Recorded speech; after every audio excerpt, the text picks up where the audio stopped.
Hi, you guys. It's Sally with Amelia Salon. I want to discuss with you all today this pressing comb and the flat iron. Okay, with natural hair or using those on natural hair. Recently, clients have been asking or inquiring about the flat iron versus the pressing comb. Well, the pressing comb, however, has been around for a lot of years. A little bit before Madam T.J. Walker. She is not the creator of the pressing comb. She's not. But we're going to talk about, or I'm going to talk about, the damage that supposedly that is done with the pressing comb. However, this comb is not. It's not hot, it's cold. The temperature on these must be stuck into a oven that cosmetologists use. Back in the day, we used to put these on top of the actual fire on the stove itself and use it because we did not have the actual ovens or the little stoves that they go into, the heating ovens. So we really could not control the temperature. With that being said, as we got into cosmetology school or cosmetology schools became prevalent, what happened with that is we learned the temperature of the not the flat iron, the pressing comb by putting either a towel over it as so, or a end paper. We would put it over the pressing comb to make sure that it doesn't turn brown. If it turned brown, then the pressing comb was too hot to use on the hair, meaning that you would burn the hair out. All right. The other thing about the pressing comb is now I use the pressing comb. I use the pressing comb in my salon, and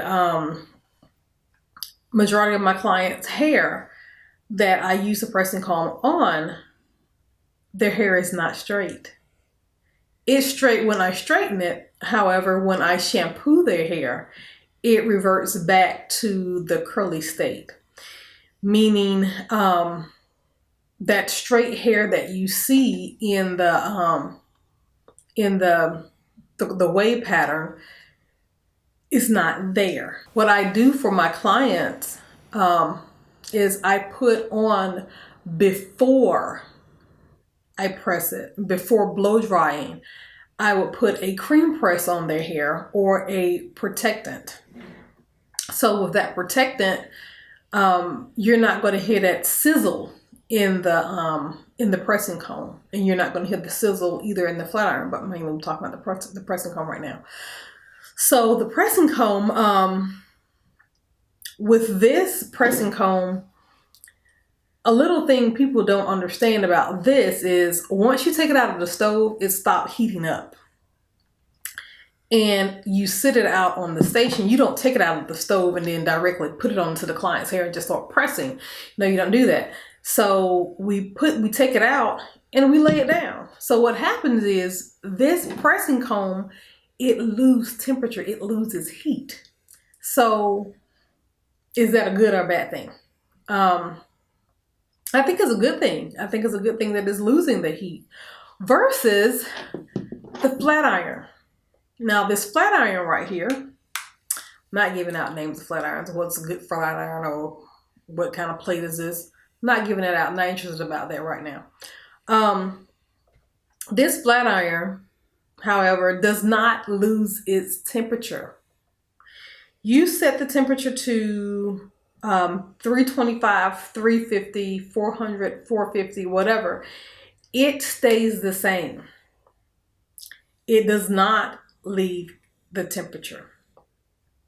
I also personally feel that if you set it to 450, I think that it will probably still heat up just a little bit more. That's just my view on it, or my take on flat irons. When flat ironing the hair with or using flat irons, I explained in a recent video that if you have weak areas in your hair, meaning that the texture, that the texture, the pattern is weak in certain areas, or you just may have some curls that are tighter in certain areas, meaning that the cuticle or the cuticular layer is going to be open. That is probably going to be a weak area in your hair. Okay, so now get in a flat iron, and we don't know exactly where that is. Get in a flat iron, and we're just doing one pass. Okay, this is still cold, and I've done a second pass. Okay, so now that I've did 2 passes in my hair, I may have a weak area here. I may have a weak area here. All right, if I have weak areas in these 2 areas, what's going to happen? In these 2 areas, my hair is going to straighten out here, and it's going to straighten here. And I'm still going to have that wavy pattern right here. All right, so what we're seeing in the naturals is that when they go and get their hair flat iron, you say, oh, well, they're using too much heat and I have heat damage.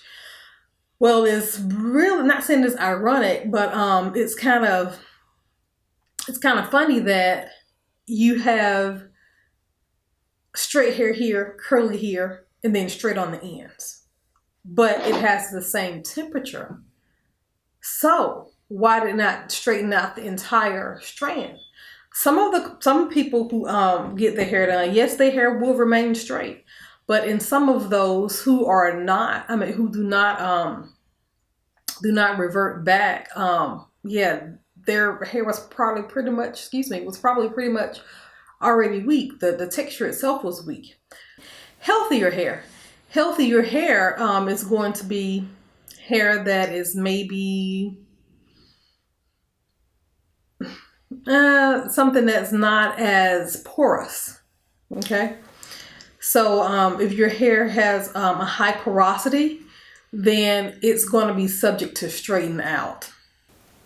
If your hair has a low porosity, it's not going to straighten out. I'm not going to say it's already straight, but it's not going to straighten out as fast as the hair as a person who has type 4 hair, because that hair is going to be a little bit high in porosity, and the curls in that hair is going to be tighter, and it's going to have more bends in it. In those bends, you have to realize that your cuticular layer, they're going to be open in every little tiny curl. The tighter the curl, the more the cuticles are going to remain open. The straighter the hair or the wave of the hair, the cuticles are going to lay down a little bit more.